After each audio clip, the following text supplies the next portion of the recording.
Hello, everyone. I see that some participants are hopping into the Zoom room. I'm going to give everyone just about like a minute to 2 minutes to fully hop into the Zoom room. So sit tight. I'm going to give everyone a nice view of the ocean and I'll be right back. So just enjoy it. I might move the camera a little bit to give you guys different views.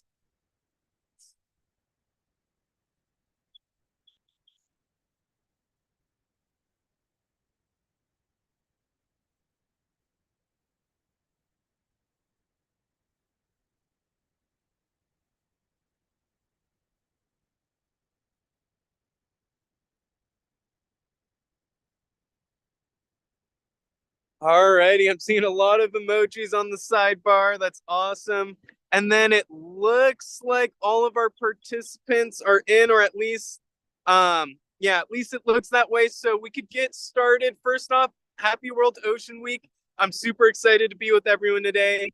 And let me introduce myself. My name is Kyle. I'm a California State Park interpreter. And I've been working with California State Parks for about 8 years now, so it's been a fun, long ride. And this job gives me the opportunity to work in beautiful locations like this today. And I mentioned my job title is an interpreter. It kind of sounds weird, but basically what I do is that I interpret these spaces to the California public. So I interpret why it's so important that we have state parks and what might be some like really interesting things about specific state parks. So that leads me into introducing where I'm at today. So I'm actually at Del Norte Coast Redwood State Park. This state park's right along the coast. It's in far, far northern California. We have a couple other state parks like really close to us, just about a couple miles north and inland of where we're at. We have Jedediah Smith Redwood State Park, and I'm actually going to show everyone a picture of that state park as well, just because it's really close to this location. Awesome! It looks like more people are hopping into the group. But yeah, so Jedediah Smith Redwood State Park is just a couple miles north of us. I'll pull up a picture of that later. And I did want to mention that both of these state parks are part of like a larger park up here in Northern California called Redwood National State Park. And there's about 3 state parks: Jedediah Smith Redwood State Park, Del Norte Coast Redwood State Park, where we're at right now, and then Prairie Creek Redwood State Park, which is just a couple miles south of us. And then the national park, Redwood National Park. And between all 4 of those parks, we work in complete unison. I work with national park people every day and a bunch of other state park people. So that just gives you a little introduction into where I'm at today. And then let's get a nice visual of what it kind of looks like over here. So some people that hopped in right away got to see the nice coastline. Down that way is a town called Crescent City. And then we got this beautiful creek that's pouring into the Pacific Ocean right here. Real nice spot to be at. And I guess I should quiet down a little bit so then you could really enjoy the sounds of this place.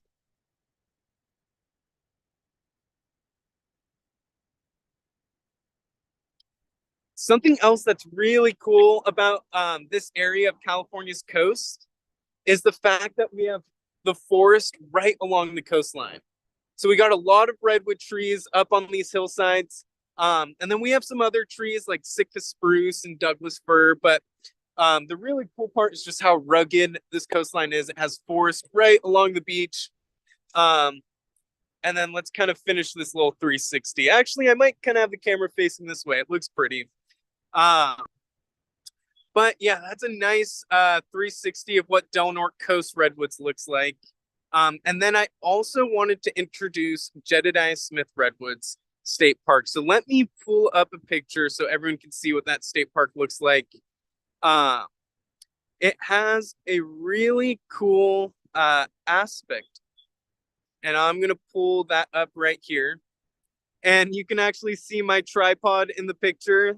This is where I sometimes do these programs at. Today I'm at the beach though, for World Ocean Day or World Ocean Week. But you could see here at Jedediah Smith Redwood State Park that we have this river that runs right through the heart of the park. And this river is called the Smith River. And I'm bringing it up because it's really unique for California. It's actually California's last major undammed waterway. So throughout the whole duration of the Smith River, it's been protected to the point in where there's not a single man-made dam along the river. Now, that's really great for you and me because we get to recreate in this beautiful place. You go kayaking, spend the day at the beach, or I mean, spend the day at the river. You could go fishing. There's a lot to do along that river. But it's also really interesting for a lot of state park employees. So, because this river is undammed, there's a lot of our employees that go there every day to research it. They either study like how the rocks are moving through the river system, or they might be studying how salmon move through the river system and how, or locations that salmon are laying their eggs and staying for a while. So they're studying all these different processes that happen in that river. And I want everyone to think about where they're at today. So whether you're in a classroom or just in the Zoom room and maybe go to an online school, but typically when you go to school, you show up to your classroom and you might sit in your desk or hop on the computer, and you have one teacher that stands at the front of the classroom or in the Zoom room, and that teacher will teach a lesson. That'll be your source of knowledge for that day. So the state park employees kind of do a similar thing, but slightly different. They actually show up to this river and they study this river, and this river then becomes their teacher. They're learning about all these different processes and hopefully going to apply it to certain rivers that might need some restoration or might need some help. So they can actually help the salmon have a nice habitat space or something like that. So this river then becomes those state park employees' teacher. And that's going to be kind of along the lines of what we're going to talk about today. We're going to be talking about how we can learn from our surroundings. So let me hop back on. Awesome, there I am. So how we're going to learn from our surroundings. So that's why the program's called Marine Biomimicry. And just a brief overview of what the program's going to look like. We're going to spend a couple minutes just talking about that term biomimicry. So what does it mean? What is it comprised of? And so we'll discuss that. We'll have a nice clean definition in there if someone's taking notes. And then we're going to talk about a couple of the very common examples of biomimicry. Some of the stuff that a lot of us have maybe heard before, or people that know about biomimicry. It could be how they learned about it. So a couple of those very common examples. And then we're going to dive into those unique marine examples of biomimicry, and some of them that are really tied to California. So that's how it's going to go down. And then at the very end, we're going to talk about what we can do for biomimicry. It's kind of a weird thing to think about because it's more of a vocab term, but we're going to talk about what we can do to maybe one day use biomimicry as an inspiration, or how we can create a space for biomimicry to always exist. So that's how today's program's kind of going to be layered out. And let's jump right on into it and talk about what biomimicry is. So first things first, let me pull up a couple more images. Sit tight.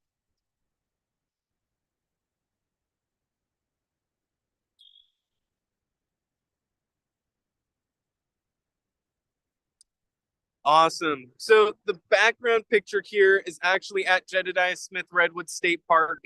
It's one of the newer trails called Grove of the Titans, a real beautiful trail with massive redwood trees on it. But when discussing biomimicry, we want to kind of break up the word. I mean, I naturally kind of pause when I say biomimicry. I say biomimicry. So that very first part of the word, bio, means life. So we know it has to do something with life. And then when we look at that second word, mimicry, that's basically saying copy. So when you think about biomimicry, it has to do with copying other forms of life. And a nice definition for biomimicry, if you're taking notes, this would be a good time to take notes, but biomimicry is the design and production of materials, structures, and systems that are modeled on biological entities and processes. All right, that's kind of a fancy little definition, but an easier way to think about it is it's copying life. So, copying nature because nature knows best. And if you think about it, a lot of these animals that we might get inspiration from in those designs or productions, they've lived on this planet for a long time and they've adapted to live in their environments. So if they're constantly adapting to live in their environments, then they probably have things down pretty good by now. So we're kind of going to focus on those adaptations and use those as inspiration. So once again, for those people that want that nice long definition of biomimicry, but it's the design and production of materials, structures, and systems that are modeled on biological entities and processes. Or for some people, just copying nature. So for us to really understand that, let's talk about some of the very common examples of biomimicry. Some of the examples that some of us might know. And the first example starts with a gentleman named George de Mestral. Very fancy name. And I'm actually going to pull up some more pictures for everyone. So then we can learn about George and his invention. So George had this dog. And George had a little bit of forest behind his house. And every day after work, George would take his dog on a walk. Something that a lot of people do, a lot of people here in California. And as George went on his daily walk with his dog would run around the forest, they'd get home, and George would have to spend some time pulling out these little prickly things from the grass out of his dog's fur. And a lot of us might be familiar with that. If you go on a walk in like a really grassy field after it's all dried up, often you'll get a lot of these prickly things in your sock. They kind of get annoying, but George would get them all over his dog because his dog wouldn't really care about it, and he'd have to spend some time pulling them out.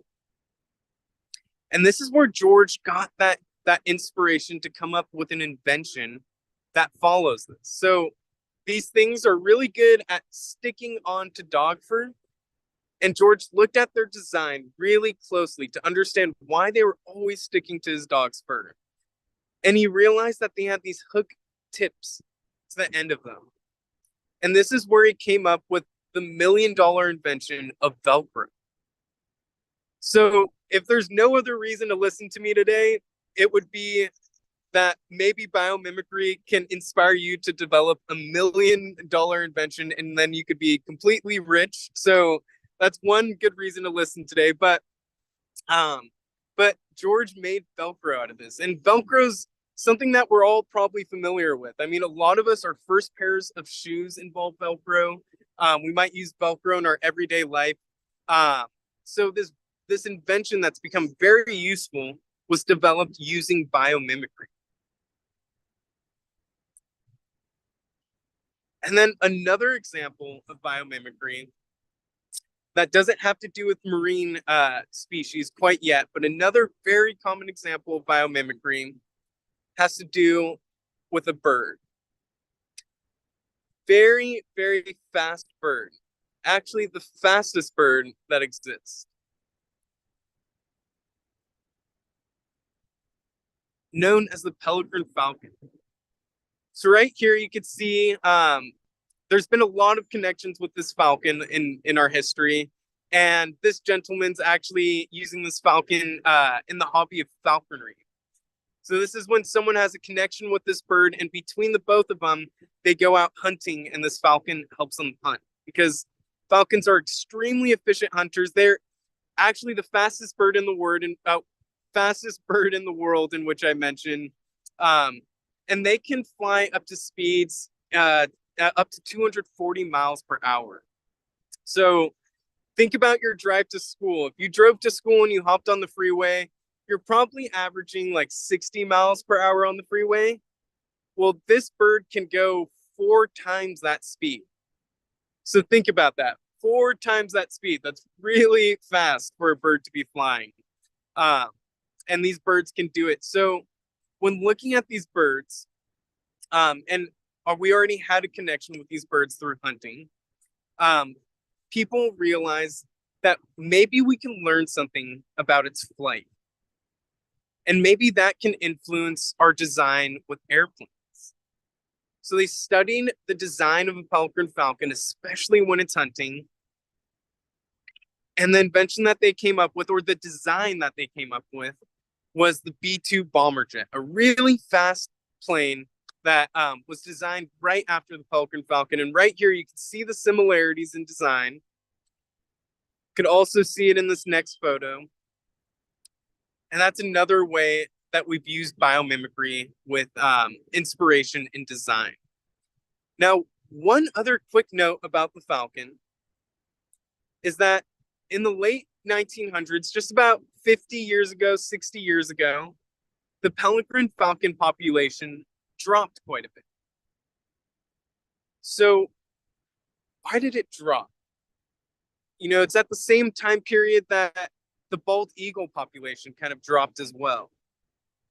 So we saw a lot of birds of prey, their populations dropped quite a bit during this time period. And if you're thinking the pesticide of DDT, that is correct. So DDT was a pesticide that was used on a lot of crops, and certain animals that would eat those crops would get that chemical inside of their bodies. It would slowly make its way up the food chain as animals kept eating each other, and that really decreased the population of this falcon. It also decreased the population of a lot of other birds, so it became very problematic, and now we're not using DDT on our crops. So that's a really good thing. We're not doing that. But it did drop those numbers. So it really kind of puts it in perspective that if we maybe kept using DDT and the possibility that we might not have any more of these falcons, we wouldn't have been able to develop planes after them. So that theme might be concurrent throughout today's program. So kind of pay attention to that. But those are like your two very common examples of biomimicry when studying this topic. But now let's dive into some of the marine examples of biomimicry and some stuff that's really tied to our California coastline. And first example that I'm going to bring up is actually something that you can see off California's coastline during this time of year. I mean, we're a little late on the season, so maybe not anymore for this time of year, but maybe like a month ago, you could have seen one of these animals off our coastline. And I'll give you guys a couple hints. Maybe let's try to guess this animal, and I'll give you some hints. It's really big, really, really big for the ocean, and it does these massive migrations every year. So let's see if anyone wants to type that into the chat. Let's see.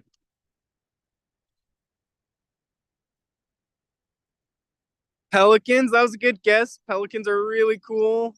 We got sharks, that's another good guess.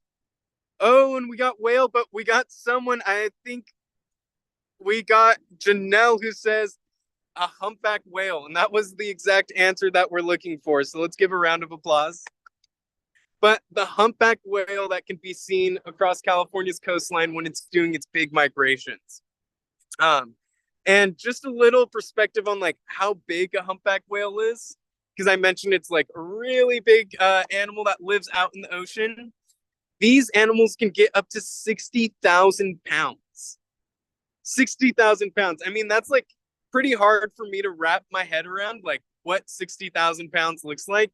And I'm about like 150 pounds or so, let's say. That would be over 500 of me squished together. So think about like how many people go to your school. It might even be like, you know, way more than all the people at your school squished together into one whale. So these whales are pretty massive, 60,000 pounds. They could grow to be up to 60 feet long from head to tail.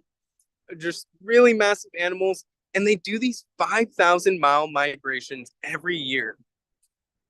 So that's a big thing, moving for a long time out in the ocean. 5,000-mile migration.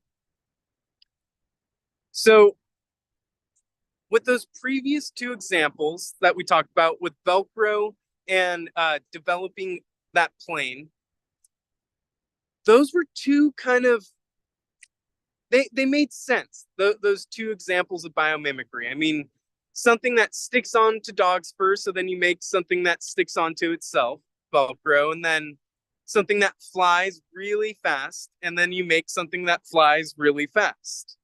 That kind of makes sense. I see the thought process, is what I'm saying. But the humpback whale, the way that we developed biomimicry from the humpback whale, or got inspiration from the humpback whale, isn't as obvious. But it actually has to do with those migrations. So to go 5,000 miles every year requires a lot of energy. If you're doing a migration like that, you have to be very energy efficient, or else you're going to spend too much time making stops and feeding and getting more energy from eating food. So that's kind of where the inspiration came from, was because they were extremely energy efficient. Let me actually pull up a picture of these very energy efficient animals.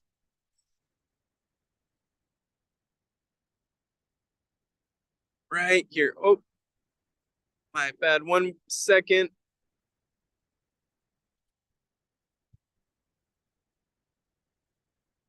But these very energy efficient animals. And what we got our influence from actually has to do with harnessing energy. So it has to do with wind turbines. So we know that if these humpback whales do these massive migrations, that they've had to have adapted in some way to be very energy efficient to make those long swims across the Pacific Ocean. They can also live in other oceans across the world. They're pretty widespread. But because we're in California, we're going to talk about the ones out here. But doing these big migrations along the Pacific Ocean, that they've had to adapt it in one way or another. So scientists started studying their flippers for how they swim. And that really influenced the design of our wind turbines. And this is really fascinating because energy is like a big conversation nowadays. I mean, I use a lot of energy just in my everyday life, and everyone probably does. I mean, I use energy to get to work. I use energy in my household to turn on lights, to use any sort of appliances. Energy is like a big part of our lives. So if we could find ways to be more energy efficient, or to harness energy in a very efficient manner, then this can have a lot of really positive impacts for our coastline. Or I mean, for us. So this is an example in which whales have really influenced our design in energy and harnessing energy. So that's a pretty cool example. Now, the second example that I'm going to bring up actually has to do with a very Californian hobby. So I'm going to turn to the chat box once again. I'm going to open it up real quick and then ask my question. I got to scroll to the bottom. So I see some comments. I use energy to wake up. Yeah, we actually, alarm clocks and stuff like that. But this second example of biomimicry has to do with a very Californian hobby. And I want everyone to think about, and maybe discuss with your classrooms before you type it into the chat box. But what very Californian hobby do you think about when you think about summers on the beach in California? What hobby do you think about?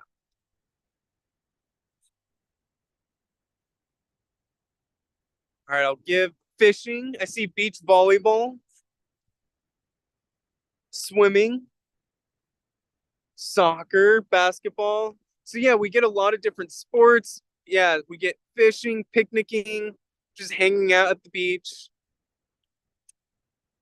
So there's a lot of great stuff to do at the beach. And then I saw someone type into the chat surfing. So that's like one of the very Californian hobbies that I think about when I think about the coastline. It's like everybody goes surfing. So like one of those hobbies, like everyone in or almost every beach in Southern California will have surfers on it all summer long. So surfing, very Californian hobby, and it has had certain examples of biomimicry um, within surfboard building, I should say, or surfboard design. I'm going to pull up some images once again.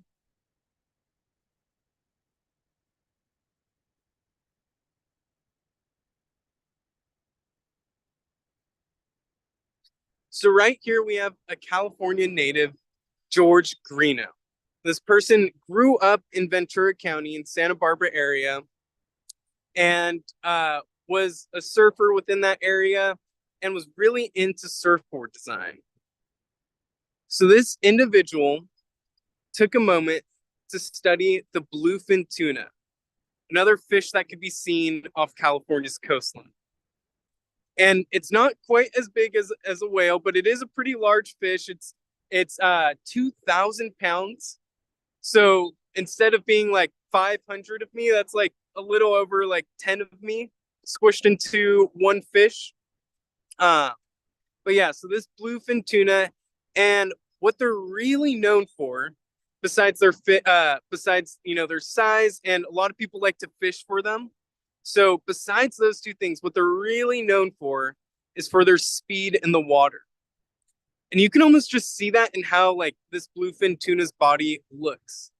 I mean, it almost looks like a raindrop because it's so designed or it's adapted to live inside of the ocean and be a really fast swimmer. They could get up to about 45 miles per hour swimming in the ocean. So really large animals swimming really fast, and along and while it's swimming really fast, it has a lot of control over its swimming.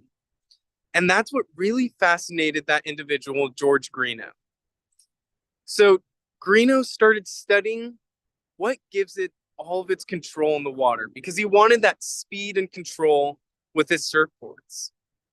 And he started studying their fins. And this is where he got his inspiration to develop the modern day surfboard fin. So you could really see the similarities in shape of that surfboard fin and the bluefin tuna fin.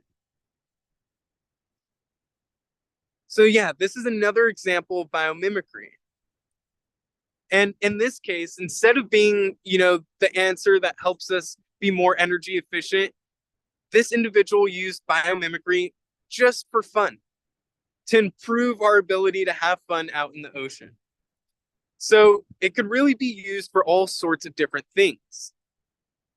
Now, there's something else with surfing that also used biomimicry, and it actually has to do with the modern day wetsuit.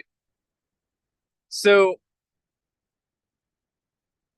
wetsuits, if anyone surfs in California, you probably are wearing a wetsuit for at least 9 months of the year. I mean, even during summer, our water doesn't get too warm on the Pacific Ocean. It's still pretty chilly. It always kind of shocks you right when you hop in. But right here we have wetsuit design, and certain people have studied certain mammals that do really well in cold water, like this beaver, and studied how they do so well with cold water. Well, when studying this beaver's fur, scientists noticed that beaver's fur actually traps a bunch of tiny little air bubbles in it when that beaver goes underwater. So it actually traps those air bubbles and helps keep that beaver nice and warm. And they've tried to mimic that sort of design on the inside of wetsuits. They've created almost like a fake beaver fur, kind of. It's not real fur, so that's great. But yeah, this fake sort of material that traps air bubbles in it for when that surfer goes in the water, or whenever that individual who's using that wetsuit goes in the water. Well, there's been another case of biomimicry with wetsuits as well. And it doesn't have to do with using wetsuits to be really warm in the water, but it actually has to do with the speed of how you could swim in a wetsuit. And for that, people studied sharks, these cute little creatures that can be seen off California's coastline. And they studied how their skin is actually designed. I see some scared faces in the emoji chat. That's pretty funny. But they studied shark skin, and they noticed that it's kind of rough. It's not completely smooth, but it's only rough in one direction. And that actually helps the sharks swim a bit faster. So they use that same sort of roughness in one direction, but smooth in another direction with wetsuits for competitive swimming. So that's another example of just biomimicry being used in more of a playful manner to make better wetsuits for people to use. But ultimately, we're seeing a lot of different ways that biomimicry has been used. We've seen it being used to just make $1 million invention, so maybe that could be you one day. We're seeing it used to develop faster planes, seeing it used to harness energy in a very efficient manner, and then just seeing it used to make to allow people to have more fun with their hobbies. So it's been used in just about everything, you know, all these different sort of fields. But I wanted to talk about some of the risks that we face that might affect our abilities to use biomimicry.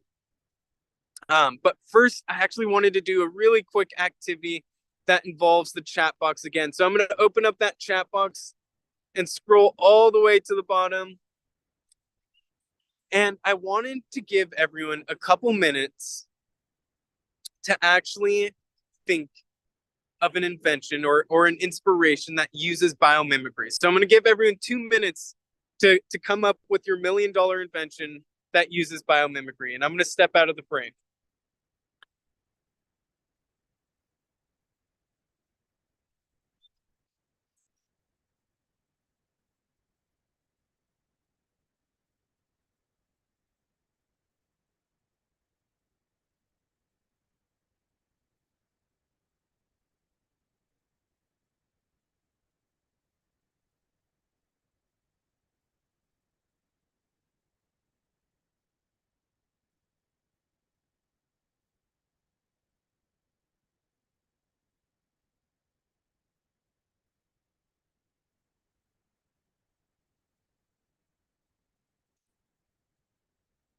All right, let's see if we have anything in the chat. We got sandpaper, maybe using sand.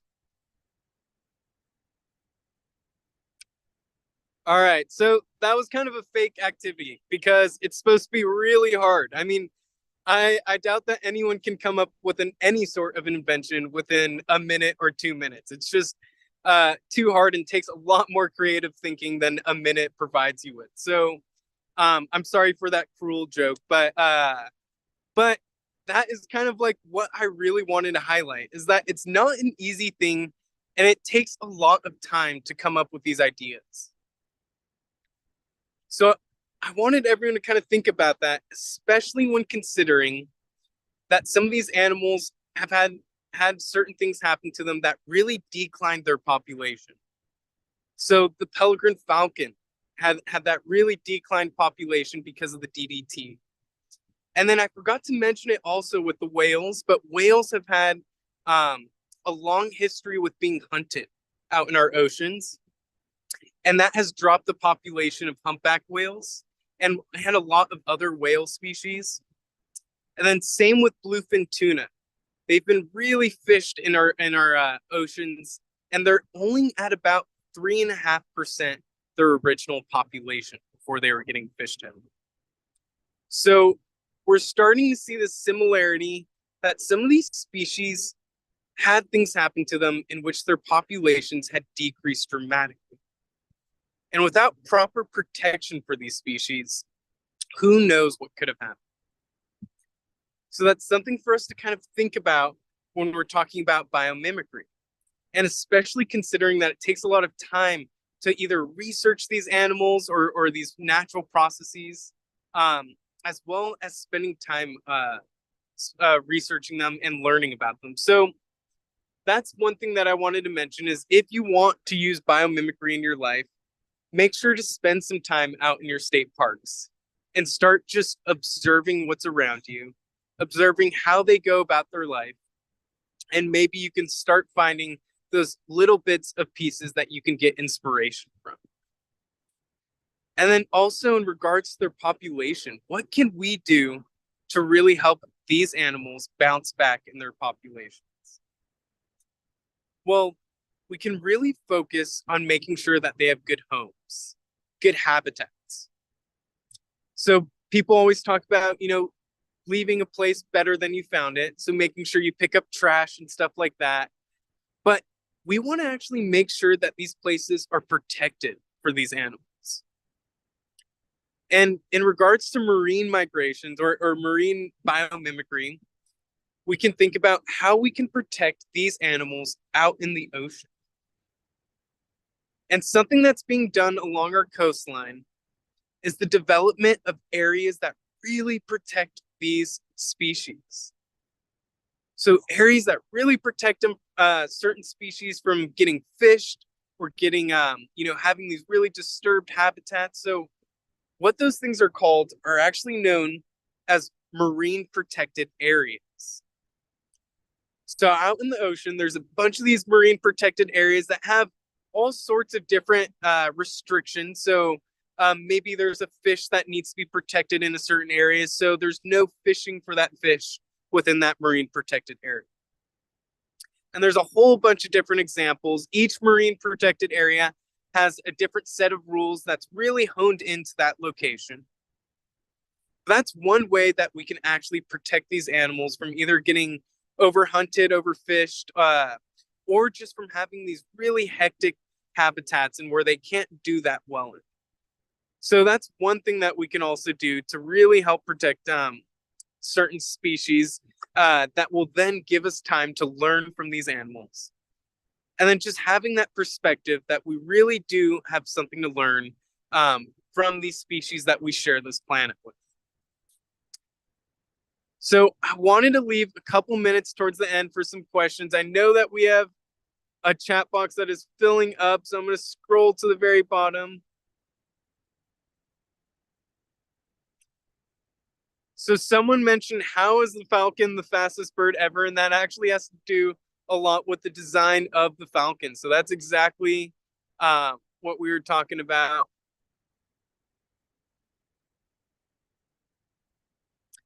Awesome. I see someone said a place where the fishes relax. So yeah, essentially that is marine protected areas. Maybe not fully relaxed, but just somewhere that really protects fish or certain species of fish.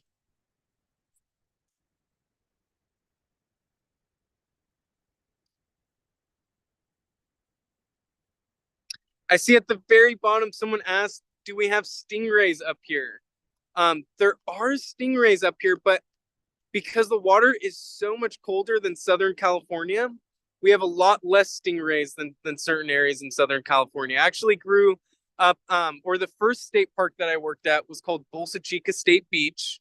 It's in Orange County. And for us state park people, we call it Orange Coast District.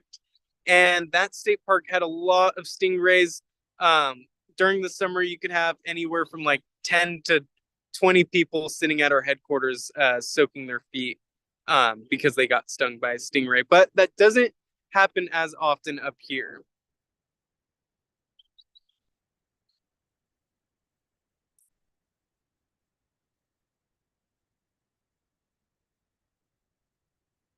Let's see. Ooh, someone asked about some other sharks, and they asked if we have small sharks. So kind of interesting. I pulled up. Everyone knows about the great white shark, a very large shark. Not exactly what you're asking for, but we actually have a shark that looks very similar to a great white shark. Maybe you could Google it after, but it's called a salmon shark, and it's basically like a miniature great white shark. I've actually only seen one in my life, and it washed up on this beach right behind me. And it was about 4 feet long, but just looked like a mini great white shark. Turtles, I don't believe we have turtles here. It's just a bit too cold in the water, I believe so.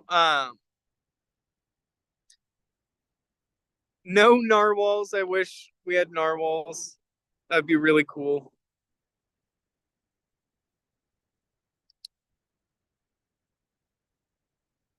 Jellyfish, not I'm not gonna bring up jellyfish, but we did have a bunch of these other kind of unique species float up on the California coast, called Villela, or known as wind by the wind sailors. And I believe I have a picture that I could pull up for you, but basically, yeah, right. Um, but yeah, they just float along the top of the ocean, and they pretty much washed up all along California's coastline. I heard about people seeing them all the way down in Southern California, but we also have them up here on the North Coast. Alrighty, it looks like we might be done with questions for today. I wanted to reiterate that I hope everyone has a great ocean week, and that you look around for something maybe on Saturday for World Ocean Day. I know a lot of state parks are doing fun stuff. We'll be doing some tide pooling up here on the North Coast. But have a great day and happy World